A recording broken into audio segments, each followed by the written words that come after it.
Isang magandang araw sa inyong lahat. Naririto na naman tayong muli para sa panibagong aralin mula sa Filipino 8. Ating babalikan ang mga bahagi ng pananalita.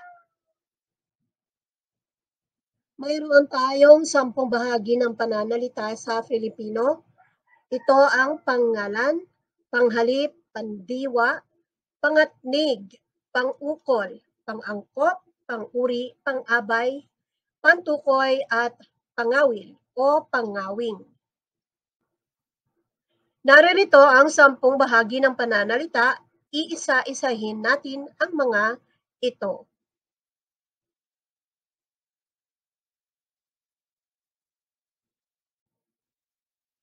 Unahin natin ang mga pangalan. Ang mga pangalan ay ngalan ng tao, lugar, bagay, gawa o ng pangyayari. Halimbawa, tagpi, pangalan para sa aso, muning para naman sa pusa, Juan at Maynila. Sunod ay ang mga panghalip.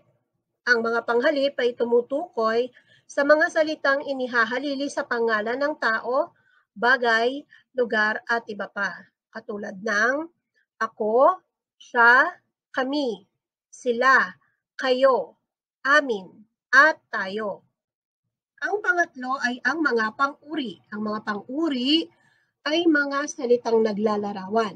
Halimbawa, maganda, pangit, magulo, maaliwalas, at marami pang iba. Ang pang-apat ay ang mga pandiwa. Ito ay tumutukoy sa mga salitang nagsasaad ng kilos, katulad ng tumawa, lumangoy, kumain, at naglakad. Isunod natin ang mga pang-abay. Ang mga pang-abay ay mga salitang nagbibigay turing sa mga pangalan, pandiwa, pang-uri at kapwa mga pang-abay, katulad ng kahapon, patihaya, at sa bahay. Isunod natin ang mga pang-ugnay. Ang mga pang-ugnay ay mga salitang nagpapakita ng kaugnayan ng dalawang unit sa pangungusap. Maaring salita, dalawang parirala o ng dalawang sugnay. Samantalang ang mga pang-angkop ay ang mga salitang nag-uugnay sa panuring at ng salitang tinuturingan. Ginagamit ang mga panandang na, ng, at ang ikinakabit na G. Isunod natin ang mga pangatnig. Ang mga pangatnig ay tawag sa mga kataga o salitang nag-uugnay sa dalawang salita, parirala, o sugnay na pinagsusunod-sunod sa pangungusap. Ginagamit ang mga panandang tulad ng at, pati, saka, o, ni, maging, subalit, ngunit, kung, bago, upang, sana, dahil sa, at sapagkat.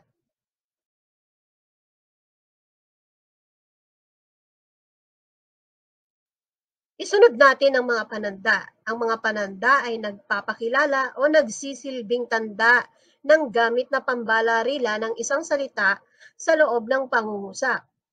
Narito ang mga pananda. Ang o ang mga ginagamit sa pantukoy ng isang pangalan na ginagamit na simuno ng pangungusap. Ginagamit ang mga kapag marami ang tinutukoy. Narito pa ang mga pananda sa o kaya para sa. Ang sa ay ginagamit bilang isang panandang ganapan kung saan naganap ang kilos ng pandiwa. Ito ay nagiging panandang kalaanan kung sinasamahan ng salitang para. Narito naman ang mga panandang si o kaya sina. Ginagamit sa pagtukoy ng tao o mga tao. Ang si ay ginagamit sa isahan at ang sina ay para sa dalawahan o maramihan. Ang mga panandang ng o ng mga ginagamit bilang pananda sa pangalang ginagamit na layon ng pandiwa, panuring na paari o tagatanggap ng pandiwa. At ang mga panandang kay o kina. Ito ay mga pananda ng pangalang ginagamit sa layo ng pandiwa at panuring. Ang kay ay isahan at ang kina ay maramihan. Sana ay may natutunan kayo sa ating aralin ngayon. Mag-aral ng mabuti hanggang sa muli.